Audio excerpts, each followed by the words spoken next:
Hello, my fellow readers. This is Dark Symphony 777 with another fanfiction review.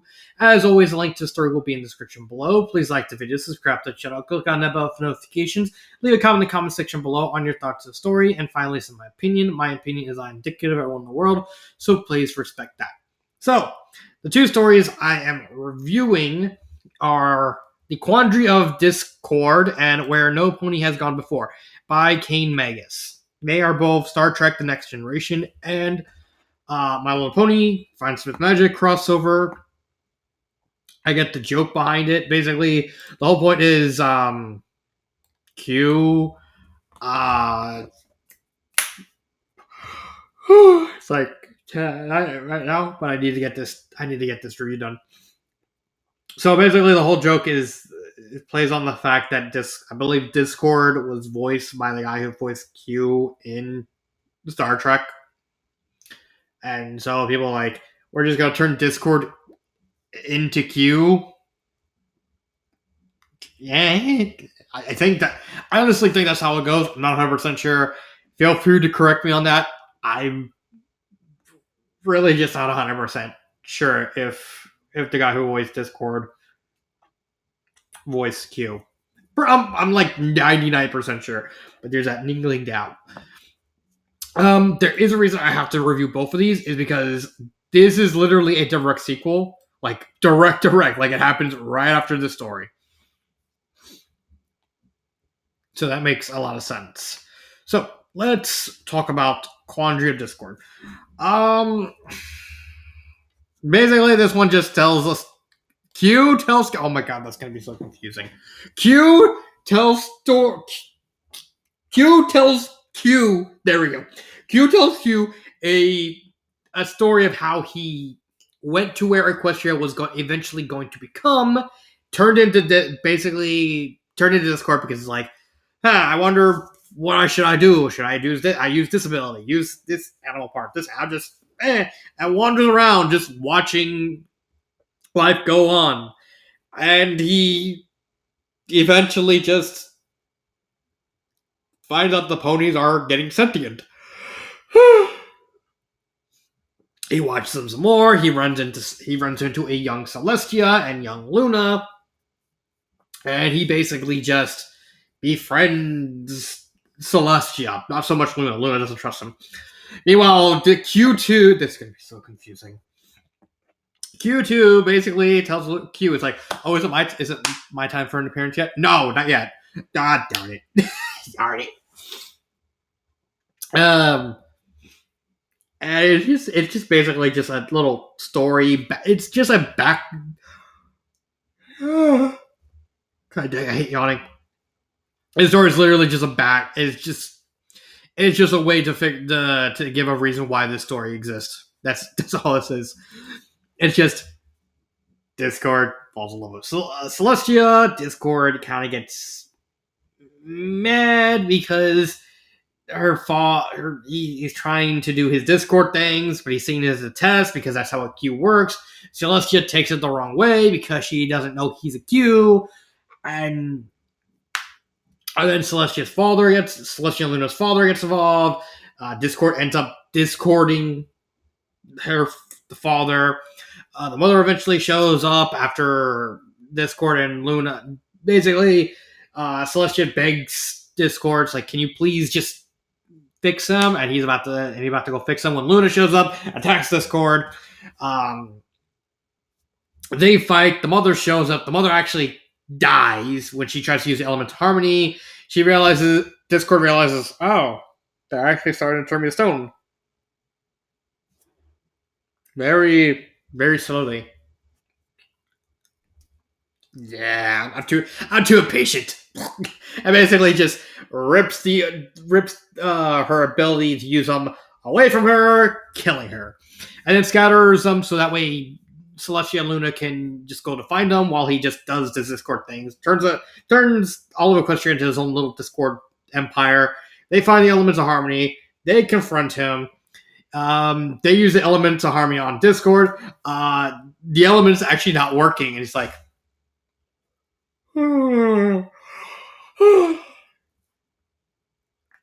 it's working even less than before. I'll use my powers again.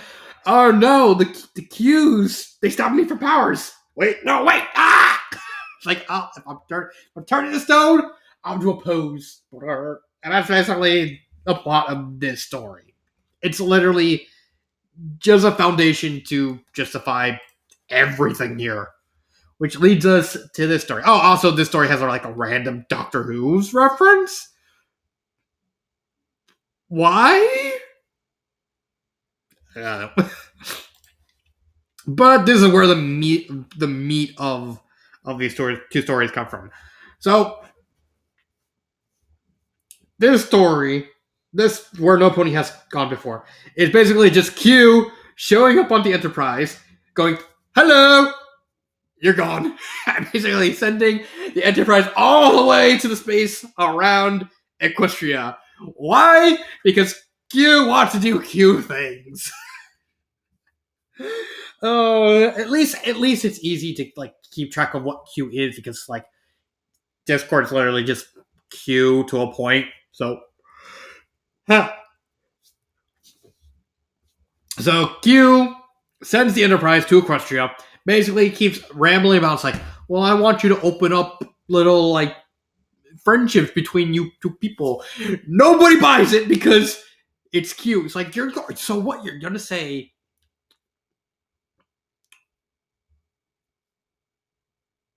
Mr. Picard.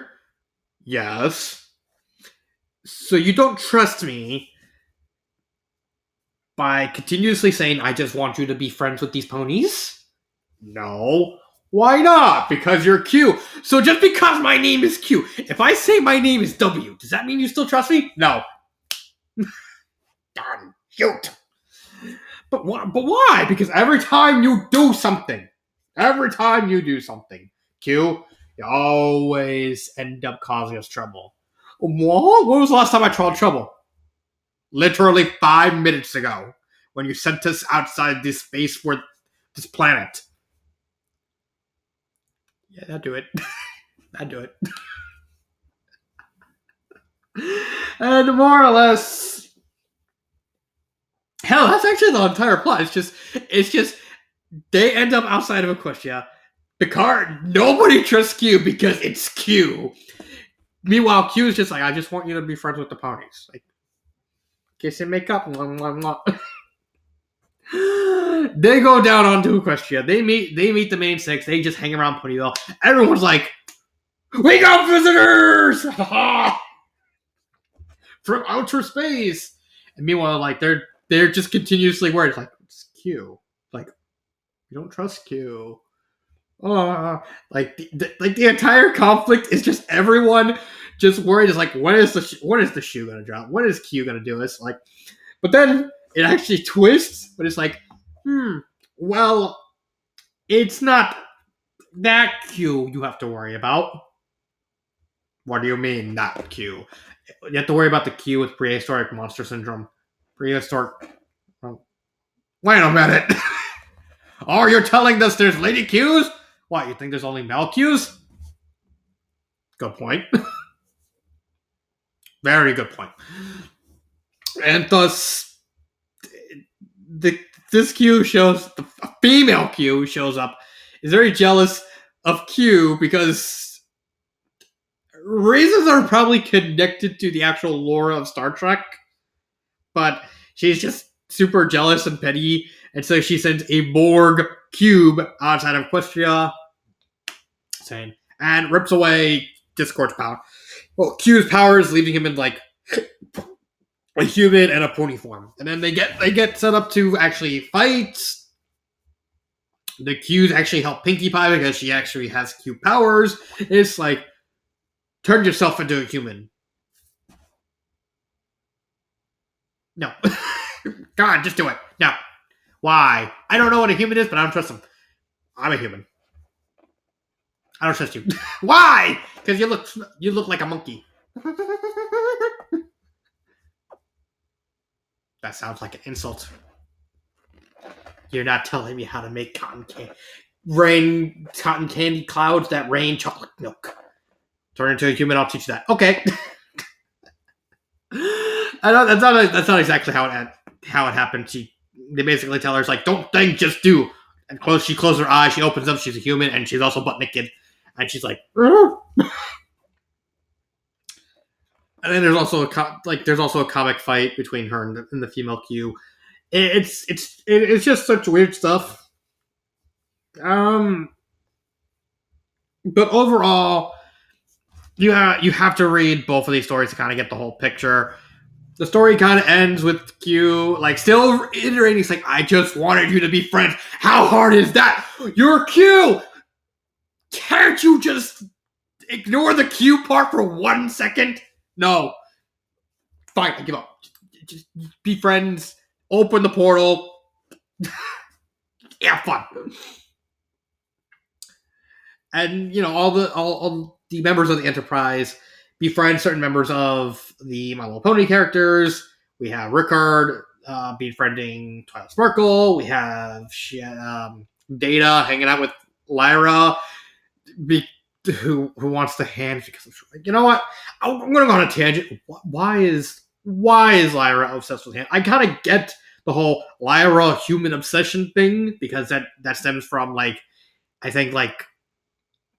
think the mistimed animation they did in the episode where she debuted in the background doing the slouching pose, the human slouching pose. But I never understood how specifically the hand thing cropped up. And even more important, where does the pants thing come from? I don't know. I don't think I want to know about the pants. I think that the hands thing is mostly a sexual thing because there's actually a thing where she asked Data to make hands specifically to do stuff with Bon Bon.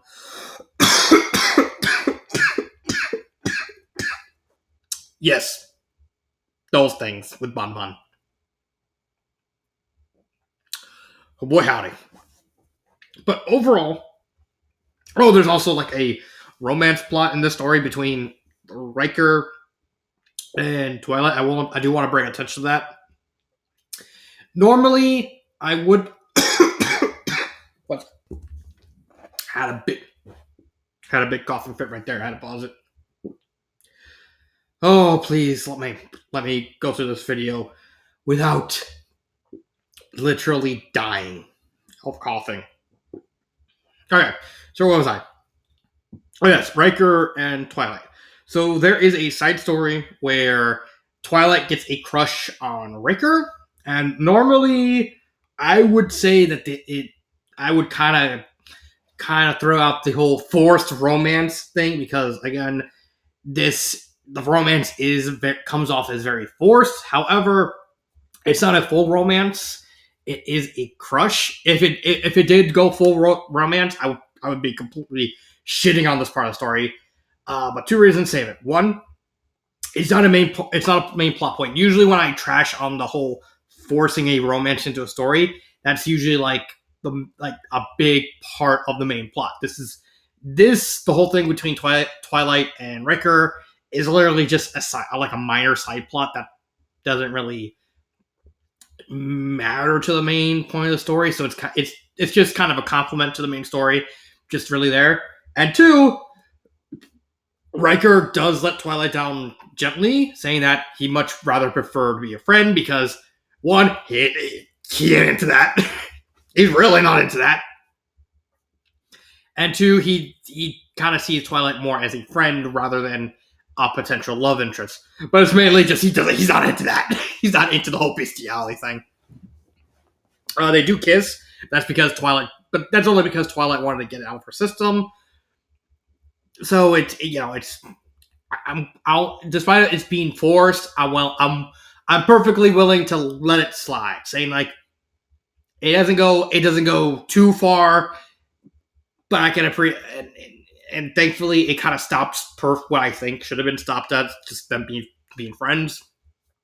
So I'm not gonna drag the story out too hard. I would have preferred there not be any sort of romance things, but it is the case of it. It could have been worse. I don't really have, and I'm not gonna drag too much on that. Characters. There's really only one character to talk about, and that's Q. It's Q. that's kind of the thing with certain characters. Certain characters are like really hard to judge, and Q/DisQord is really kind of hard to figure out because he's one of those characters where you can kind of pretty much just freestyle and do whatever you want with him. I still feel like DisQord. You want to make him a super serious guy? All right, you can make him a super serious guy, and it won't feel out of place. You can make him a goofball, a genie clone, a romantic shipper. You could just have him befriending and drinking with Pinkie Pie. You could do all this sort of things, and it still feel like DisQord. But the main bulk of DisQord's character is someone who basically just wants to at least earn Celestia's apology. That's the whole reason why. That's kind of the main reason why he wanted to go sent them to Equestria. He's basically doing this like an act of goodwill to try and earn Celestia's forgiveness. Like, I have brought these people so he can learn all this new stuff from another country. Will you please forgive me? Please? No. I tried. And that's another neat thing. Celestia DisQord doesn't earn Celestia's forgiveness. She's still like, okay, you did something good. I'm still not fully forgiving you. But I do say that your apology is accepted. Luna, meanwhile, is like, where's my spear? I need a big sharp thing to stab him with. But why? He's not here to fight. He's like, I don't care. I am the hype. I am the pokes. And it's just, Q is just a good, utter goofball. I just like him. He's kind of the main character, kind of, sort of. Then there's Twilight. Riker is a very super serious guy. He kind of sees everything going on. He has like a father to his men. I think that's the whole point of his character. More likely, I'm probably going to get these characters wrong because I'm super unfamiliar with Star Trek. It's not like Star Wars, where at least I know of Star Wars. I only know that Star Trek was a thing that existed in like the 70s and 80s, and that was it. So I know like, oh, and also that double facepalm with Picard, where he's like, and he's like, you have failed me. I'm completely disappointed in you. But yeah, when it comes to the characters, I wish I knew more about the characters because this story kind of comes off the idea that you kind of at least need to know about Next Generation with Picard and Riker and all those people, and I simply don't. So, but that's not really a criticism. That's just more, I'm not going to risk it, sort of thing. Risk it for a biscuit, and kind of err on either or side. I honestly think they are good. They are well written. They do fit the situations where it happens. Data hanging out with Lyra. There is also Data and the blind guy with the visor meeting Derpy in the epilogue, and Derpy like expecting to be bullied, and they're like, "Huh? You're not gonna make fun of my eyes? Huh?" I believe she's referring to a strabismus, sir. Oh, well, I'm blind. You are? Would you like to have some muffins? That's not exactly how it happened, but that's kind of the point. I do like the characters. I do think they're perfect. They are perfect for what they're doing. Even Pinkie Pie, she gets her time to shine when she's the one who ultimately defeats the board by just popping into their house, into their cube, and then just annoying them to the point where they're like, "We're just gonna kill ourselves." But what about a party? No party. Self-destruct. Aww, Pinkie, get out of there. Okay.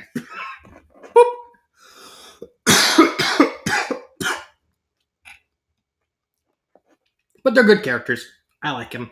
Grammar-wise, honestly, the only grammar issue I had is just the whole Q thing, because it's like, but that's not even a proper grammar error. That's just me, like, getting confused like half of the time. It's like, which Q is which Q? Is this the male Q or is the pony Q?